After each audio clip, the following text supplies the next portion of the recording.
በሰነደ መዋለ ገበያው የተመዘገቡ የፋይናንስ ተቋማት ብዛት 6 ደርሷል። በዛሬው ዕለትም የኢትዮጵያ የሰነደ መዋለ ንዋዮች ገበያ ኢኤስኤክስ አቢሲኒያ ባንክን መመዝገቡን ነው ይፋ ያደረገው። በመርሃ ግብሩ ንግግር ያደረጉት የብሔራዊ ባንክ ገዥ ኢዮብ ተካልኝ እንዳሉት ባለፉት ዓመታት የሀገሪቱን ኢኮኖሚ የሚቀይሩ ስር ነቀል ስራዎችን መስራት ተችሏል። የካፒታል ገበያን በማቋቋምና በማደራጀት ተጨባጭ ስራ መስራት መቻሉንም አብራርተዋል። ኢትዮጵያን የሚያክል ሀገር የካፒታል ገበያ የለውም ማለት ሪሊ አሳፋሪ ጉዳይ ነበር የነበረው። ያንን ቮይድ የሞላ ያንን ስህተት ያረመ በጣም ወሳኝ እርምጃ ነው የተወሰደው። ክቡር ጠቅላይ ሚኒስትሩ ደጋግመው እንደሚያነሱት አንዳንድ የእርሳቸው ኤክስፔክቴሽን ያሰጋናል። እኛን ስራው ላይ ያለን ሰዎች በጣም ትልቅ ኤክስፔክቴሽን ነው ያላቸው። በዛ ደረጃ የሚታሰብ ነገር የመጣበት ርቀት ትርጉም ያለው ቢሆንም የሚቀረው ስራ ግን በጣም ብዙ ነው። ባንክ፣ የኢንሹራንስ እና ሌሎችም ኩባንያ አመራሮች፣ የግሉ ሴክተር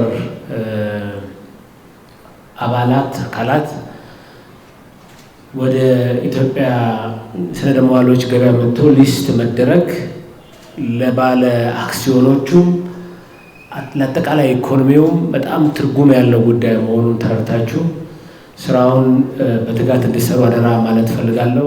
እንደ ሀገር የካፒታል ገበያ ለመኖር ከፍተኛ ቁጭት ፈጥሮ ቆይቷል ያሉት ዋና ገዢው ያንን ያማከለ ስራ መስራት መቻሉንም አውስቷል። የግሉ ሴክተር አባላት ወደ ሰነደ መዋለ ገበያው መቀላቀል ለባለ አክሲዮኖችም ለአጠቃላይ ለኢኮኖሚውም ከፍተኛ አስተዋጽኦ እንዳለው መረዳት አለባቸውም ብለዋል።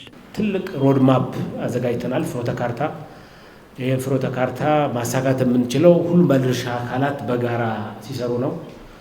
ስለዚህ ዛሬ የአቢሲኒያን ስኬት እያደነቅን እንኳን አደረሳችሁ እያል ለተቀሩት ባንኮች፣ ለተቀሩት ኢንሹራንስ አመራሮች እና ለአጠቃላይ ለግሉ ሴክተር በጣም ካደራ ጭምር ጠበቅ ያለ ጥሪ ማድረግ እፈልጋለሁ።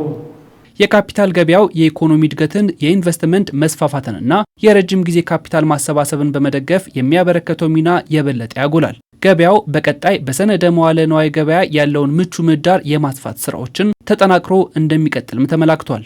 የማክሮ ኢኮኖሚክ ሪፎርም፣ የተቋማት ግንባታ፣ ዲጂታይዜሽን፣ ሳይበር ሴኩሪቲ፣ ኮርፖሬት ገቨርናንስ፣ የካፒታል ገበያ መቋቋም፣ የኢትዮጵያ ሰነደ መዋዕሎች ገበያ አገናኝ አባላት ወደ ገበያ መምጣት የነዚህ ሁሉ ትንሽ የሚመስሉ ውጤቶች ነን እና የነዚህ ሁሉ ምስጋና ብቻችን እንዳንወስድ የአቢሲኒያ ባንክን ሊስትድ እንዲሆን በስራ ኃላፊነታቸው ከስራ ኃላፊነታቸውም ወጣ ብለው ያገዙትን የካፒታል ገበያ ባለስልጣንን፣ በብሔራዊ ባንክ ውስጥ የተቋቋመውን የሲኤስዲ ማኔጅመንት አባላት፣ የአገናኝ አባላትን፣ አማካሪዎችን፣ ዴሎይትን ጨምሮ የህግ ባለሙያዎች፣ ኦዲተሮች፣ የእኛንም የስራ ባልደረቦች በጣም አመሰግናለሁ።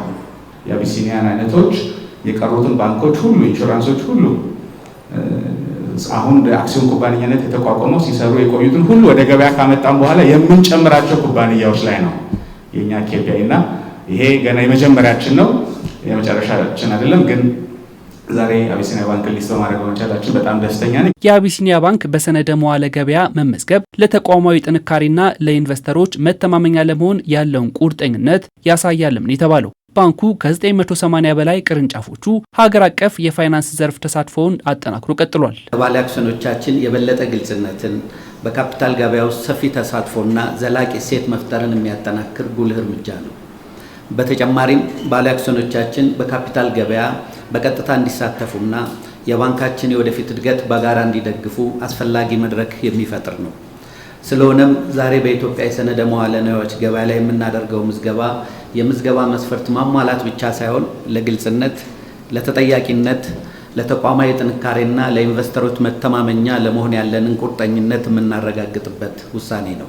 12.8 ሚሊዮን በላይ ደንበኞችና 377.4 ቢሊዮን ብር የደረሰ ጠቅላላ ሀብት በማስመዝገብ ለፋይናንስ ዘርፉ ልማትና ለሀገራችን የኢኮኖሚ እድገት ጉልህ አስተዋጽኦ እያበረከተ ይገኛል።